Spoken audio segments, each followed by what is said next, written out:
కనీస వేతనం 26,000 రూపాయలు ఇవ్వాలని, వేతనంతో కూడిన మెడికల్ లీవ్ ఇవ్వాలని, గ్రాడ్యుయేటీని అమలు చేయాలని, ఈ పెరిగిన ధరలు చూస్తే ఆకాశంలో ఉన్నాయండి.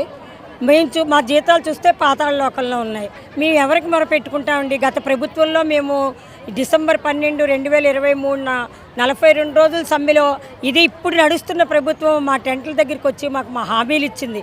ఏమని ఇచ్చింది? తప్పకుండా మేము అధికారంలోకి వస్తే వెంటనే మీరు కోరిన కోరికలన్నీ కూడా అమలు చేస్తామని చెప్పింది.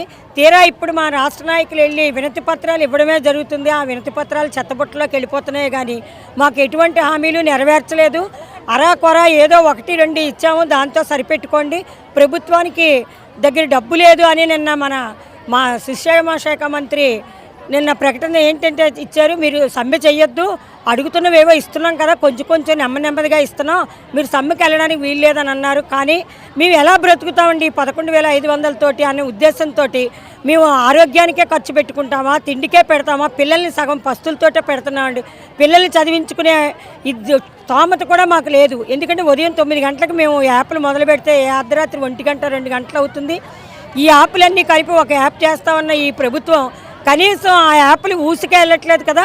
మేము వినతి పత్రం ఇచ్చినప్పుడల్లా మరుసటి రోజుకి ఒక కొత్త యాప్ తయారై వస్తుంది. కాబట్టి ఈరోజు డిసెంబర్ 12వ తేదీని మేము ఈ నిరసన దినంగా ప్రకటన చేసుకున్నాం. ఈ హామీ కానీ నెరవేర్చకపోతే ఈ సమ్మెని ఇంకా కొనసాగిస్తామని ఈ సభాముఖంగా తెలియజేస్తున్నాం.